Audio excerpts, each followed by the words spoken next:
Students, today we will read second chapter in history nationalism in India. That means Bharat में राष्ट्रवाद.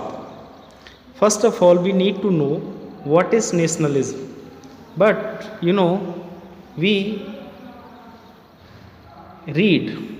have also read about the nationalism in Europe, and we saw and how the sentiment of nationalism promoted in the Europe.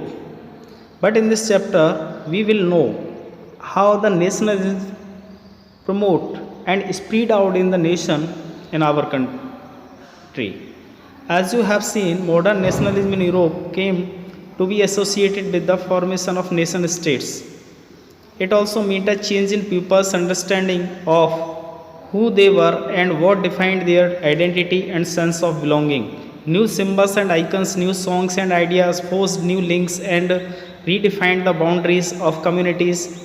In most countries, the making of this new national identity was a long process. How did this consciousness emerge in India? जैसा आप देख चुके हैं कि जो modern nationalism था Europe में जो आया और उसके कारण जो है फॉर्मेशन हुआ नेशन स्टेट्स का. इसका अर्थ ये था कि पीपल्स की जो सोच थी या उनकी जो समझ थी उसमें जो परिवर्तन हुए जो वो चाहते थे और उनकी जो आइडेंटिटी जिससे वो बिलोंग करते थे, नए symbols, icons, new songs, ideas, ये सभी जो है एक न्यू लिंक की फॉर्म में क्रिएट हुए और जिससे कि कम्युनिटीज़ की बाउंड्रीज़ को रीडिफाइन किया गया. अधिकतर कंट्रीज़ के अंदर एक नई नेशनल आइडेंटिटी जो है वो बनी, जो एक लंबा प्रोसेस था और ये भारत में किस प्रकार से एमर्ज हुआ उसके बारे में हम पढ़ेंगे. In India and is in many other colonies the growth of modern nationalism is intimately connected to the anti colonial movement. People began discovering their unity in the process of their struggle with colonialism. The sense of being oppressed under colonialism provided a shared bond that tied many different groups together, but each class and group felt the effects of the colonialism differently. Their experiences were varied and their notions of freedom were not always the same. The Congress under Mahatma Gandhi tried to force these groups together within one movement, but the unity did not emerge without conflict. Bharat में अगर हम भारत के बारे में जब पढ़ते हैं तो जैसा हम जानते हैं कि कई अन्य ऐसी कॉलोनीज थी जिन्होंने कि काफ़ी ग्रोथ किया मॉडर्न नेशनलिज्म में और अंततः अगर हम देखें तो भारत के अंदर एक एंटी नेशनल कॉलोनियल मूवमेंट चला. लोगों ने यूनिटी का डिस्कवर करने की शुरुआत किया, ठीक है, लोगों ने खोज भी की और उनका जो प्रोसेस था स्ट्रगल का कॉलोनियलिज्म के खिलाफ, तो उनके जो सेंस था उसमें कॉलोनियल के अंदर जो एक औपनिवेशिक जो शासन था भारत में, ठीक है, उसको किस तरीके से हटाया जाए उसके लिए अलग अलग जो ग्रुप्स थे वो साथ में आए और सभी ने मिलकर के जो है कॉलोनियल गवर्नमेंट के खिलाफ, कॉलोनियल गवर्नमेंट के अगेंस्ट जो है आंदोलन किए. उनको ऐसा लगता था कि जो कॉलोनियलिज्म है काफ़ी डिफरेंट है, उनका जो एक्सपीरियंस था काफ़ी अलग था और वो जो फ्रीडम चाहते थे क्योंकि अलग अलग जो कम्युनिटीज़ थी, अलग अलग जो ग्रुप्स थे, ठीक है, वो सभी के जो विचार थे वो सेम नहीं थे, है ना. कांग्रेस के अंडर में अगर हम देखें महात्मा गांधी ने ये कोशिश भी किया कि सभी ग्रुप जो है वो साथ में आए इस मूवमेंट में और मूवमेंट में साथ में जुड़ें, लेकिन ये यूनिटी जो है बिना संघर्ष के एमर्ज नहीं हुई क्योंकि एकता लाने के लिए उसके बारे में हम आगे अध्ययन करेंगे कि किस प्रकार से गांधी ने प्रयास किया कि एक नेशनलिज्म के सेंटीमेंट को किस तरीके से इंक्रीज किया जा सकता है. तो अगर भारतीय इतिहास जब आप पढ़ते हैं मॉडर्न हिस्ट्री, तो मॉडर्न हिस्ट्री आप जैसे पिछली क्लास में भी पढ़ चुके हैं, 8th में भी आपने पढ़ा था कि किस प्रकार से जो है भारत के अंदर नेशनलिज्म की शुरुआत हुई. यहाँ ये जो टर्म है नेशनलिज्म, इसका अर्थ ही होता क्या है, राष्ट्रवाद किसको कहते हैं. राष्ट्रवाद एक ऐसी विचारधारा होती है जिसमें सभी धर्म, सभी जाति, सभी समुदाय मिलकर के अपने राष्ट्र के प्रति उनका जो श्रद्धा, उनका जो भाव, उनका जो प्रेम होता है वो अगाध होता है. जब हम अपने राष्ट्र को अति प्रेम करते हैं या हमारे अंदर एक विचारधारा होती है अपनी मातृभूमि से प्रेम करने की या जहाँ पर हमने जन्म लिया है तो उस राष्ट्र के प्रति हमारा जब सर्वस्व न्योछावर होता है तो वही हमारी इस विचारधारा को प्रमोट करता है। In an earlier textbook, you have read about the growth of nationalism in India up to the first decade of the 20th century. In this chapter, we will pick up the story from the 1920s and study the non-cooperation and civil disobedience movements. We will explore how the Congress sought to develop the national movement and how different social groups participated in the movement and how nationalism captured the imagination of people. Earlier text book में आपने पढ़ा था कि किस प्रकार से राष्ट्रवाद की जो विचारधारा थी वो उसमें वृद्धि हुई और भारत के अंदर ये जो वृद्धि हुई वो 20वीं शताब्दी के प्रारंभ में हुई, ठीक है। और इस अध्याय में हमने स्टोरीज़ के माध्यम से हम ये पिकअप भी करेंगे, ये जानने का भी कोशिश करेंगे कि 1920 के दशक में जो है जो आंदोलन चलाए गए, चाहे वो असहयोग आंदोलन हो, चाहे वो सविनय अवज्ञा आंदोलन हो, उन सभी के माध्यम से हम ये जानने का भी प्रयास करेंगे कि किस प्रकार से नेशनल मूवमेंट का डेवलपमेंट हुआ और कैसे जो है अलग अलग जो सोशल ग्रुप्स थे उन्होंने मूवमेंट में हिस्सा लिया और जो है कैसे जो राष्ट्रवाद की जो विचारधारा थी, लोगों का जो एक इमेजिनेशन था उसको कैप्चर किया गया। तो कहने का अर्थ यह है नेशनलिज्म के सेंटीमेंट को किस तरीके से प्रमोट किया गया। जब आप गांधी के बारे में पढ़ते हैं तो आपको अनुभव होगा कि गांधी जो है वो 1915 में साउथ अफ्रीका से वापस लौटे। अगर मैं इसको कहानी के रूप में सुनाऊंगा तो लगभग आपका ये काफ़ी जो है शॉर्ट टाइम रहेगा, लेकिन हम चाह रहे हैं कि इसको थोड़ा डिटेल में हम पढ़ेंगे, क्योंकि पहले हम पढ़ेंगे द फर्स्ट वर्ल्ड वॉर, खिलाफत एंड नॉन कोऑपरेशन। ये 3 मेन बिंदु हैं यहाँ पर और इनके बारे में हम अध्ययन करेंगे। लेकिन राष्ट्रवाद की विचारधारा का उदय कब से हुआ, राष्ट्रवाद की विचारधारा लोगों के मन में जागी कब? जब हम 1857 का प्रथम स्वतंत्रता संग्राम के बारे में पढ़ते हैं तो हमें ये अनुभव होता है कि उस समय भी लोगों के अंदर राष्ट्रवाद की विचारधारा उदीयमान थी, उनके मन में एक राष्ट्रवाद की विचारधारा थी। इसीलिए तो लोगों ने उस समय ब्रिटिश गवर्नमेंट के खिलाफ विद्रोह किया, रिवेलियन किया, है ना। 8th क्लास में चैप्टर आता है the people रिवेल against the British colonial government in 1857, the first freedom struggle of India, है ना। उसके बारे में आप जब पढ़ते हैं तो जब मंगल पांडे को फांसी दी गई थी, ठीक है, तब से ये अभियान की शुरुआत हुई और उस समय भी लोगों के मन में एक राष्ट्रवाद की विचारधारा ने जन्म लिया, लेकिन वो जल्द ही उसको दबा दिया गया अंग्रेज़ों के द्वारा, क्योंकि जितने भी प्रिंसली स्टेट्स थे और रियासतें जितनी भी थीं उन सभी ने मिलकर के उस समय ब्रिटिश गवर्नमेंट का साथ दिया, ना कि देश की जनता का, मजदूर, किसान, व्यापारी जो वर्ग था जो कि काफ़ी पीड़ित था ब्रिटिश सरकार से, उनका साथ नहीं दिया। इसके कारण जो है 1857 का जो आंदोलन था उसको अंग्रेज़ दबाने में कामयाब रहे। इसीलिए लॉर्ड कैनिंग ने कहा था, लॉर्ड कैनिंग का स्टेटमेंट था जब 1857 का संग्राम समाप्त हुआ तो उस समय भारत के जो गवर्नर जनरल थे लॉर्ड कैनिंग, तो उन्होंने कहा था कि अगर सिंधिया हमारे साथ नहीं होते तो आज जो है हमें यहाँ से अपना बिस्तर गोल करना पड़ता। ये स्टेटमेंट था लॉर्ड कैनिंग का। तो लॉर्ड कैनिंग का कहने का उद्देश्य था कि उस समय जितने भी रियासतें थीं और जो रियासतदार थे, चाहे वो सिंधिया हों, होलकर हों, भोंसले हों, ठीक है, या अलग अलग और भी रियासतें थी भारत के अंदर, उन सभी ने मिलकर के उस समय जो है वो ब्रिटिश गवर्नमेंट का साथ दिया। जो एक 1857 का जो संग्राम था वो केवल उत्तर भारत के कुछ ही हिस्सों तक सीमित था, वो जगदीशपुर, बिहार, कुछ हद तक मध्य भारत तक भी ये पहुंचा था, लेकिन उसका प्रभाव ज़्यादातर नॉर्थ इंडिया में रहा। उसका सेंटर दिल्ली था। आपने पढ़ा था 8th क्लास में कि जो बख्त खान था उसका जो कमांडर था, किसका कमांडर था? बख्त खान। बख्त खान जो है वो उस समय अंतिम मुग़ल बादशाह बहादुर शाह जफ़र का कमांडर था, जिसने उसको लीड किया था। और बहादुर शाह जफ़र को उस समय जो विद्रोही थे उन्होंने अपना नेता मान लिया था। बाद में आपने देखा कि 1858 में जो है बहादुर शाह को यहाँ से कहाँ भेज दिया गया था? रंगून भेज दिया था। बर्मा की जो कैपिटल थी रंगून, वहाँ उन्हें यहाँ से भेज दिया गया जेल में, ठीक है। तो वो हम पहले पढ़ चुके हैं। लेकिन 1857 के आगे आप जाएंगे तो फिर भी हमारी जो एक नेशनलिज्म का एक मूवमेंट था वो आगे बढ़ता रहा। स्वामी विवेकानंद का जन्म हुआ 1863 में, उसके बाद 1869 में गांधी जी का जन्म होता है। और फिर अगर आप देखें 1880 के दशक में जो है कई ऐसे संगठन बनाए जाते हैं, ठीक है। उन सभी संगठनों का जो उद्देश्य था कि देश के अंदर किस प्रकार से हम नेशनलिज्म की सेंटीमेंट को इम्प्रूव कर सकते हैं, जिससे कि लोगों के मन में एक राष्ट्रवाद की विचारधारा का उदय हो। जैसे बंकिम चंद्र चटर्जी थे, तो उन्होंने एक गीत लिखा था वंदे मातरम, है ना, गीतांजलि से जो लिया गया है, सॉरी, तो बंकिम चंद्र चटर्जी ने जो गीत लिखा था वंदे मातरम, ठीक है, तो उनकी एक सोच थी उसके पीछे कि किस प्रकार से लोगों के अंदर गानों के माध्यम से, गीतों के माध्यम से, कविताओं के माध्यम से, पोइट्री के माध्यम से लोगों के अंदर हम जो है नेशनलिज्म के सेंटीमेंट को इम्प्रूव कर दें, ठीक है। तो उस समय ये दौर चला और इसीलिए 1885 में आप देखें तो कांग्रेस की स्थापना होती है।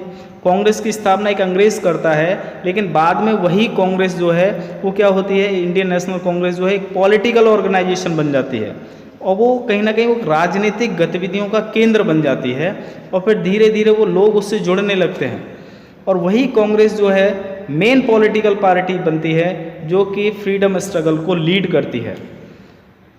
बाद में आप कहानी पढ़ते हैं, ठीक है। तो उसके बाद सबसे जो पहला मूवमेंट शुरू हुआ अंग्रेज़ों के खिलाफ, अगर आप देखें एक पॉलिटिकल मूवमेंट अगर हम उसको कहेंगे, तो वो 1905 में हुआ था स्वदेशी आंदोलन, जिसमें उस समय ब्रिटिश कॉलोनियल गवर्नमेंट का बहुत ही ज़बरदस्त विरोध हुआ था बंगाल के अंदर।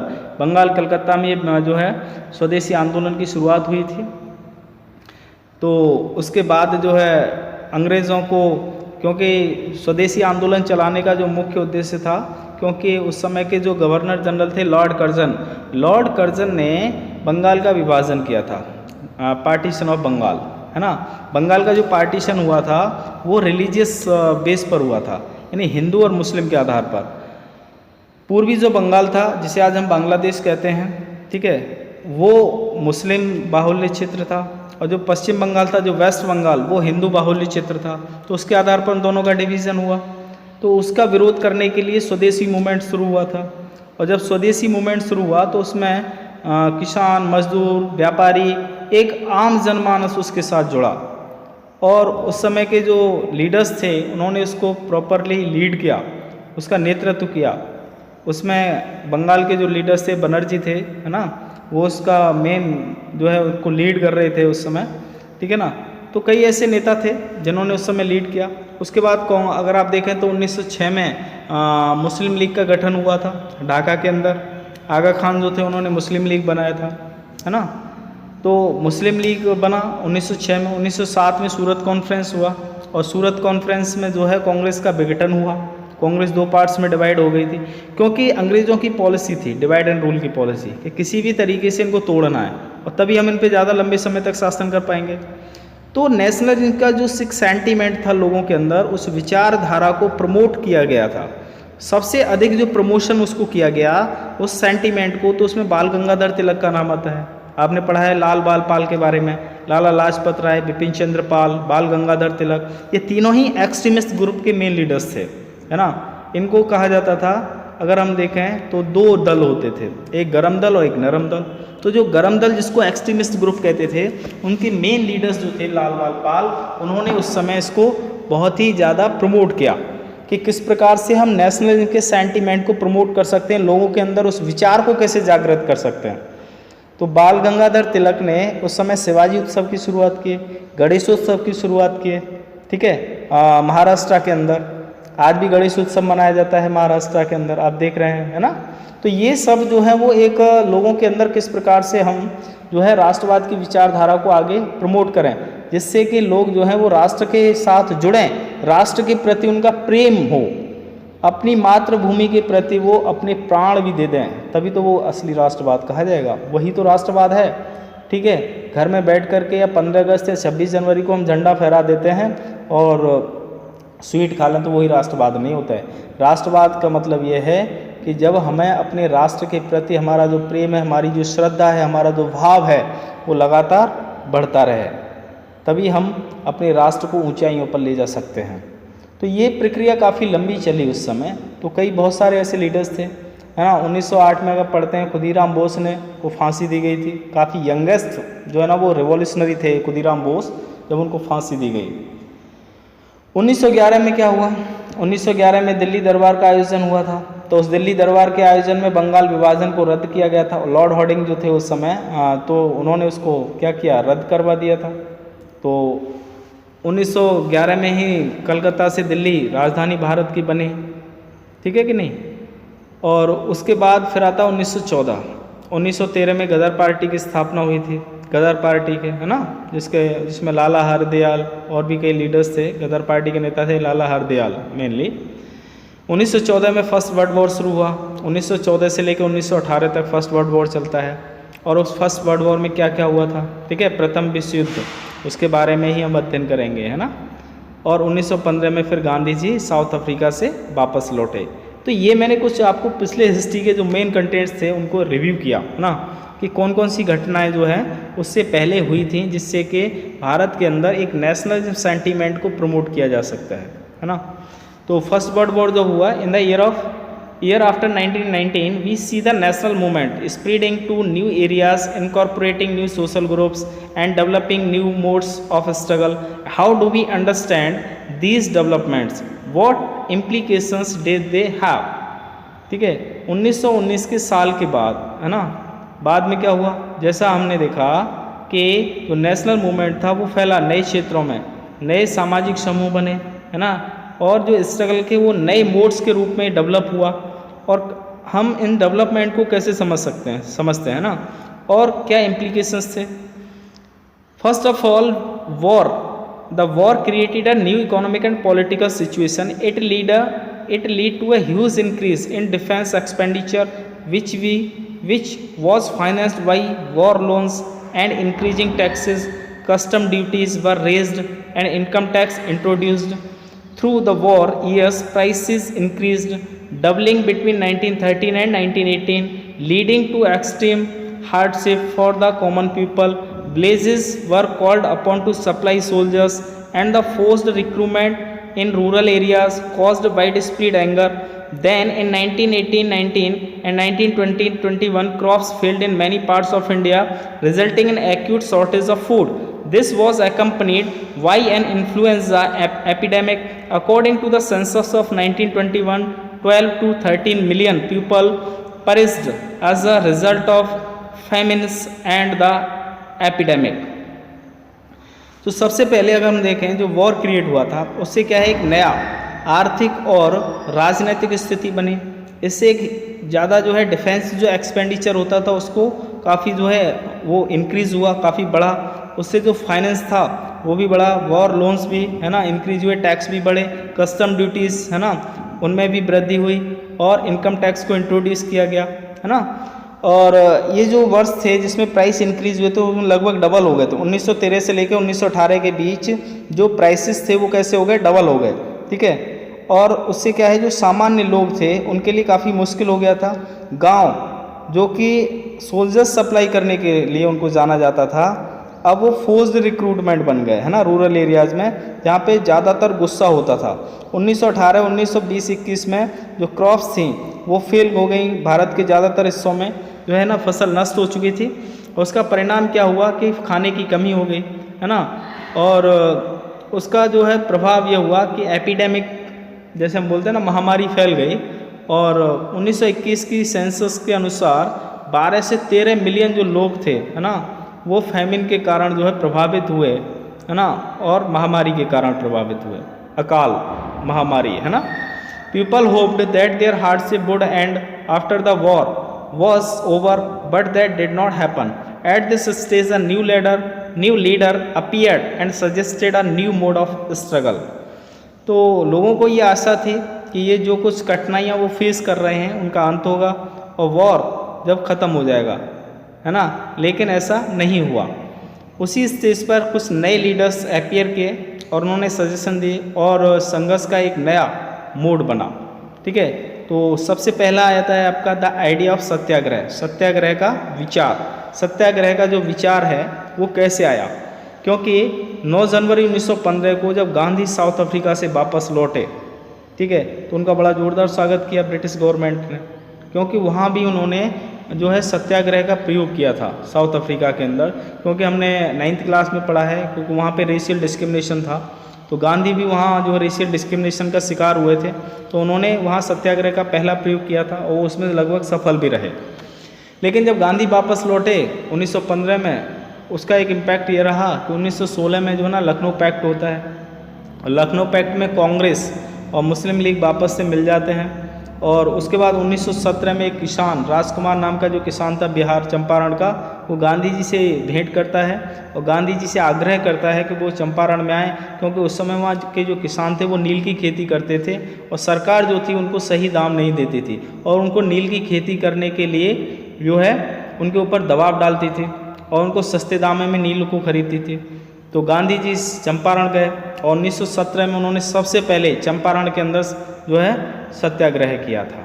ठीक है, तो इस कहानी को हम आगे और स्टडी करेंगे कल। ठीक है।